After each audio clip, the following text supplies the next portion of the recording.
For just $2.99 a month, you can help the Murder Diaries podcast more than you already do by being a valued listener.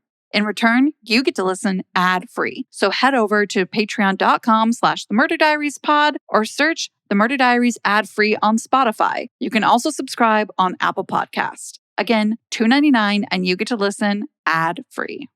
Welcome back to another episode of The Murder Diaries. I'm Paige. And I'm Natalie. A beautiful and smart 19-year-old college student adored by all who knew her. In June of 2013, she threw a birthday party for a friend.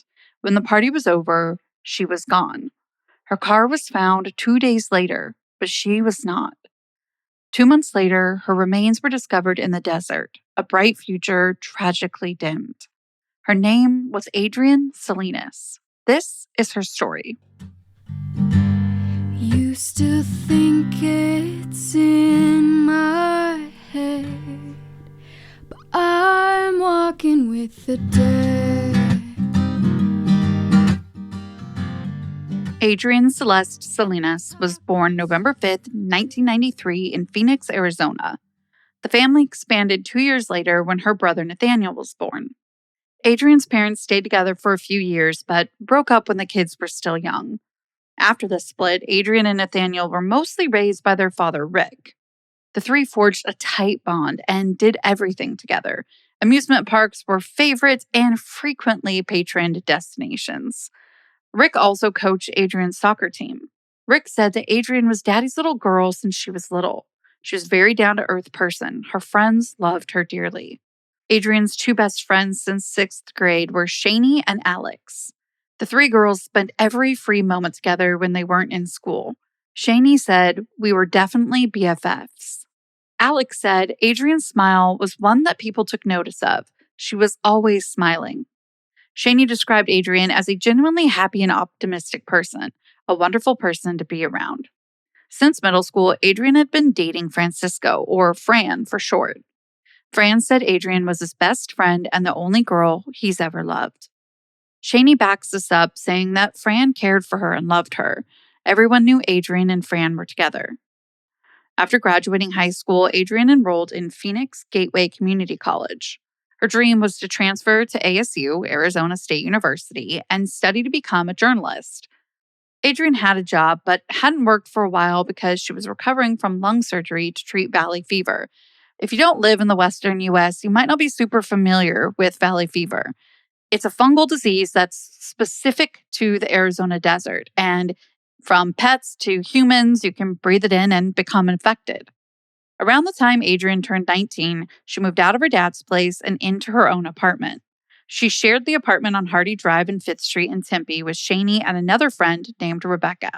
Adrienne was excited to be out on her own, but like many protective dads, Rick was nervous for his young daughter to move out of the house. Rick always reminded Adrienne to be safe and keep her doors locked. He often called to check in and make sure she was okay. Alex said that Adrienne talked to her dad every day, at least through text. They were just that close. Shani and Adrienne shared a bedroom in the apartment.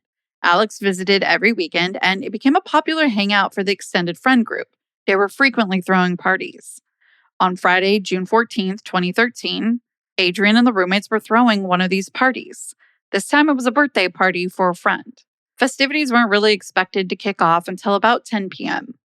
That night, something was off, though. It was clear that Adrienne wasn't her usual bubbly self. She sat alone in her bedroom during the party, looking sad. When asked if everything was okay, Adrienne just said she wasn't really in the party mood. Adrienne may not have been in the party mood, but everyone else definitely was. About 40 people jammed into the apartment. The party got crazier than usual, and at some point, the TV was smashed and the ottoman was taken out into the front yard and lit on fire. Rebecca described the party as a bit of a blur, kind of a whirlwind. Adrienne spent most of the party with Fran. Rebecca said, "I didn't see her too much that night." Something important to note here is that Adrienne and Fran weren't on the best of terms the night of the party. You see, Fran was rumored to be interested in another girl. Despite what was going on with Adrienne and Fran, the party raged on until the early morning hours. On Saturday morning, June 15th, 2013, Shani and Rebecca woke up to find that their apartment was a disaster. Given what we just discussed, that really shouldn't come as too much of a shock, right? As they started to clean up after the party, they realized that Adrienne wasn't home. But Shani said it wasn't unusual to wake up and find Adrienne already gone. That usually meant she was with Fran. No big deal. As the day wore on, Adrienne still hadn't returned to the apartment. Rick, Adrienne's dad, was also having no luck contacting his daughter. The next day was Father's Day, and he wanted to make sure that she was coming over to his house for lunch. When that day arrived, Sunday, June 16th, Rick continued with the plans as normal. He started setting up for the Father's Day family barbecue. But by 10 a.m., he still hadn't heard from Adrienne. Rightfully so, he became more concerned. He started calling around all of her friends to ask if they knew where she was. On Shani's end, she says, I immediately knew something was wrong when I received that phone call from Rick on Sunday, asking if I had heard from her. Unfortunately, the news for Rick wasn't good. Shani told him that no, she hadn't heard from Adrienne. She assumed that Adrienne had gone to Fran's house at some point during the party and was still there. So Rick called Fran. But Fran said he hadn't seen her since the party. When Rick heard that, he started to panic. No one had seen Adrienne since early Saturday morning. By 2:20 p.m., Rick had heard enough. He dialed 911 and reported his only daughter missing to the Tempe Police Department. Police put out a bulletin for Adrienne's car, a white 2002 Mercury Sable. Adrienne was described as Hispanic with brown eyes and black hair. She was 5'5" and weighed between 100 and 110 pounds. She had a small tattoo of a tribal sun on her neck behind her left ear. She had a pierced lip with a stud in that had a clear stone. She also has a 4-inch scar on the right side of her back. Almost immediately, police connected Adrienne's disappearance to a 911 call at 3:40 a.m. early Saturday morning.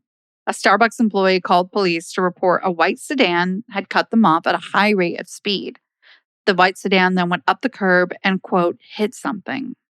The caller tried to check on the driver, but the sedan sped off despite 2 damaged tires.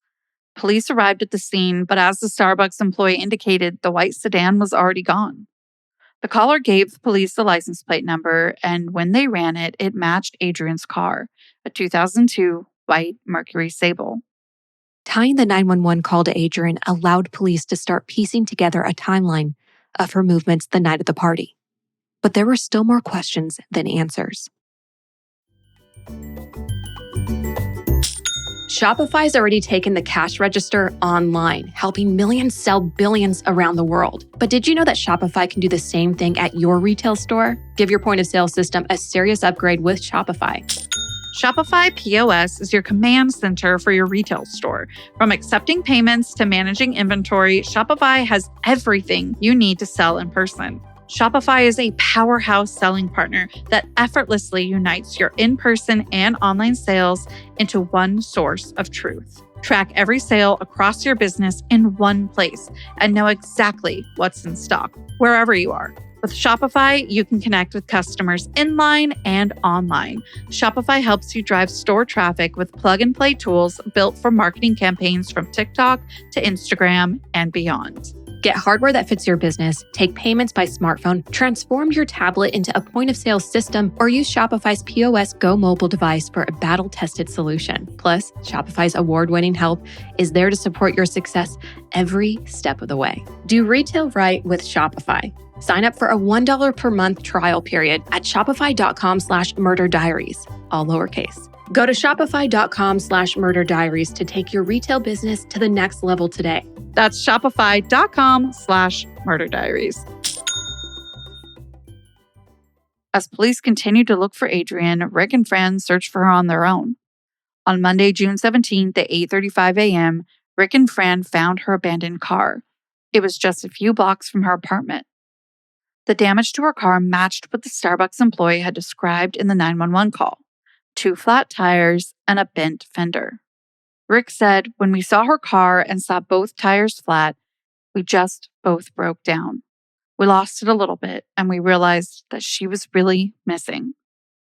Detective Alan Akey with the Tempe Police Department, who became the lead investigator in Adrienne's case, said, we didn't find anything of evidentiary value in the car. There wasn't an obvious crime scene. We didn't assess anything suspicious other than the damage itself. On June 17th, police searched Tempe Town Lake using sonar, but found nothing. Akey said if she was in the lake, she would have more than likely surfaced by now due to the water temperatures. Could she still be in there? Possibly, but we highly doubt it. Akey spoke with Fran after finding him at the park passing out missing person flyers. Fran said they knew almost everyone at the birthday party and didn't believe that anyone there would harm Adrienne, but he thought it was strange no one saw her leave the apartment. When Akey asked Fran if he and Adrienne had been having problems, Fran said, she saw me whispering in a girl's ear and didn't like that. She told me about it. We have an argument and it's like, let's go back to my house and argue there. You're having a party. We can't do this here. We go to my house. This was probably around 2:40 a.m. Akey then asked what happened when Fran and Adrienne got to his place in Scottsdale. Fran said, we were just arguing over the incident that happened at her house for me not paying enough attention to her. We argued. I went onto my patio to calm myself down, and when I came back, she was gone. I had to go in my car and drive around until I found her. Fran found her walking on the road and offered to take her back home. He was able to talk her into getting into his car, but she was still upset and told him to pull over and let her out. She got out on Mill Avenue and started walking the rest of the way back to her apartment. Fran called Adrienne's roommates to let them know she was walking back to the party and to be on the lookout for her. Fran then drove back to his place, arriving back around 3:15 a.m.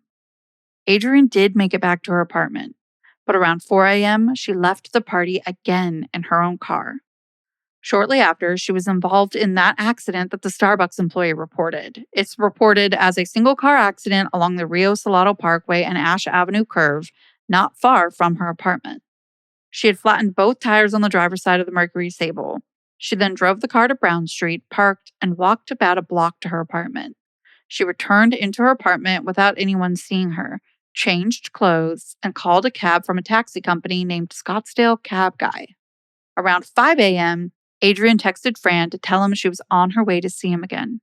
She called the cab driver to make sure he was on his way to pick her up at the AM/PM convenience store right by her apartment. It's not known why Adrienne didn't have the taxi pick her up at home instead and got picked up at the AM/PM. Regardless, she packed an overnight bag, left her purse and keys behind, and then started walking to the AM/PM. Only when the taxi driver showed up to the AM/PM at 4:53 a.m., Adrienne wasn't there. The taxi driver called her, and she answered. She said she was on her way. However, she never made it. Somewhere along the quarter-mile stretch from her apartment to the AM/PM, she vanished. The taxi driver tried calling her again. This time, it went straight to voicemail. He tried calling a few times, but ended up giving up and leaving when he didn't get an answer. Surveillance footage from the AM/PM confirms the taxi driver's story. At 4:52 a.m., a surveillance camera in the O'Reilly Auto Parts parking lot captured a woman resembling Adrienne walking near the corner of Hardy and University Drive. This would have been in the path of Adrienne as she walked to the AM/PM. 2 minutes later, that same camera showed a dark four-door sedan driving through the same parking lot. This vehicle has never been identified, at least publicly. Sergeant Pooley with the Tempe police said Adrienne never made it to the AM/PM convenience store.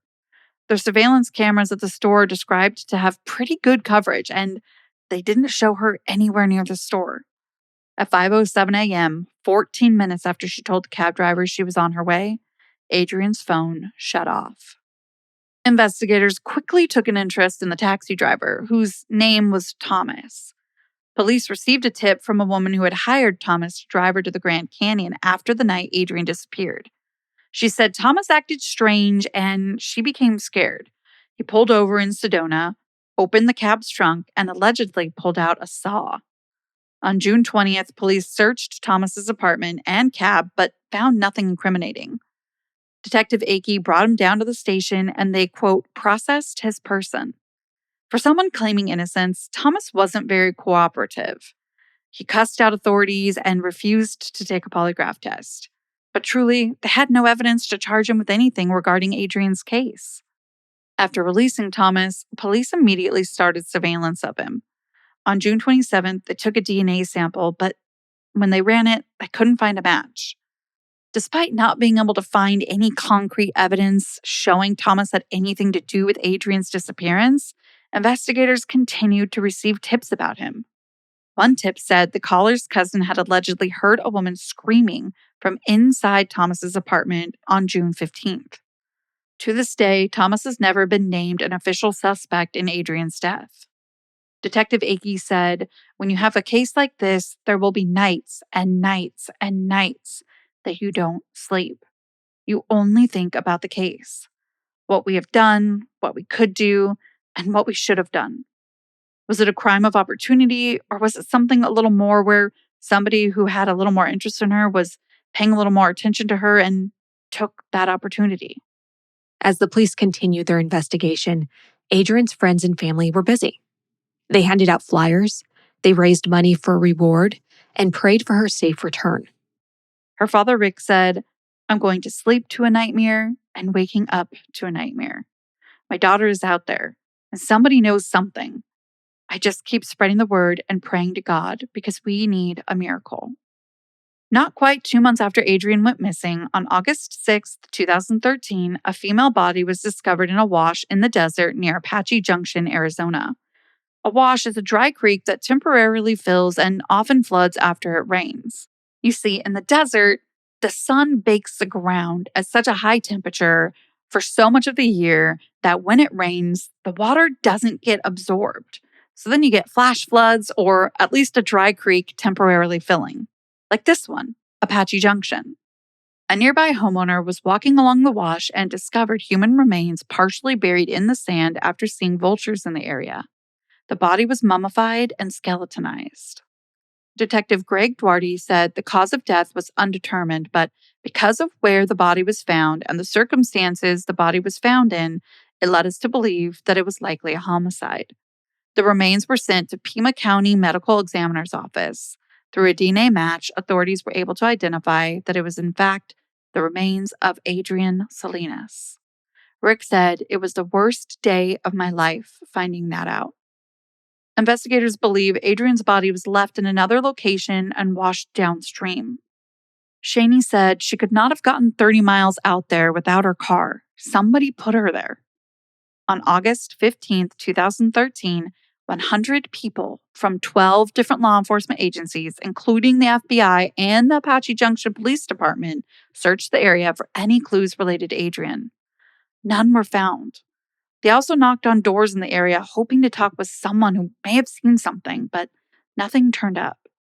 One thing that was hampering the investigation was that no one knew where the crime took place. Detective Akey says, "For an investigator, we don't have a true crime scene. A crime scene gives us a lot of evidence and information." Almost a year and a half passed by, and Adrienne's case had grown cold. But then in February of 2015, police got a tip from a man who called himself Kay.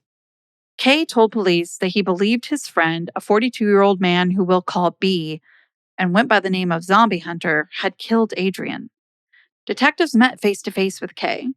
He told them he'd met B through their mutual love of steampunk, the genre that mixes science fiction and the Victorian era together. Kay said that B was a quiet internal person. He drove a decommissioned police car with a Zombie Hunter decal on the trunk. A month prior to Kay coming forward, on January 13th, 2015, B had been arrested for murdering 22-year-old Angela Brasso and 17-year-old Melanie Bernis. Both murders had taken place many years ago, but investigators were only recently able to match B's DNA to the DNA found at the crime scene of Angela and Melanie. What really makes you think when it comes to tying B possibly to Adrienne's case is that the weekend she disappeared, B planned on attending a pig roast not far from Adrienne's apartment. Kay also told officials that B had once worked near where Adrienne's body was found in Apache Junction. Was it possible that B murdered Adrienne, just like he did Angela and Melanie? Detective Akey felt like it was definitely possible, but that they would need evidence to support it. Authorities issued a search warrant for B's house. When they entered, it was clear he was a hoarder, but nothing was found tying him to Adrienne's murder. B's attorney advised him not to talk to law enforcement about Adrienne. He is now on Arizona's death row, having been found guilty of killing the two women I mentioned earlier, Melanie and Angela. Detective Akey said, "Until we can rule him out, he's a person of interest in our case." But with few other clues, no eyewitnesses, no forensic evidence, no surveillance video, Adrienne's friends and family are left to worry that her case will never be solved. Rick said he has done everything he can to stay sane since his only daughter was murdered. In the months after Adrienne's first disappearance, Rick and his son barely ate or slept. He quit his job, joined missing persons support groups, and spoke with as many media outlets as he possibly could in hopes of finding her killer. With that being said, Adrienne's case is still unsolved. Today, it's categorized as a suspicious death. Tempe police continue to follow up on leads, but there has never been a suspect officially named, and no one has ever been charged. Meanwhile, Adrienne's friends and family continue to hope that one day they'll get the answers they seek, and Adrienne will get the justice she deserves. Her father, Rick, says she was a beautiful person that deserved a chance at life. I just don't want her to be forgotten. There's a $20,000 reward offered for anyone who provides information about the person or persons responsible for Adrienne's murder. Anyone with information about the case should contact the FBI at 1-800-CALL-FBI or the Tempe, Arizona Police Department at 480-350-8311. That's it for this week. Feel free to follow us on socials at The Murder Diaries Pod. We're literally everywhere. TikTok, even Facebook now, and Instagram. And until next week, Stay safe. bye. Seeking the truth never gets old. Introducing June's Journey, the free-to-play mobile game that will immerse you in a thrilling murder mystery. Join June Parker as she uncovers hidden objects and clues to solve her sister's death in a beautifully illustrated world set in the Roaring '20s. With new chapters added every week, the excitement never ends. Download June's Journey now on your Android or iOS device or play on PC through Facebook Games.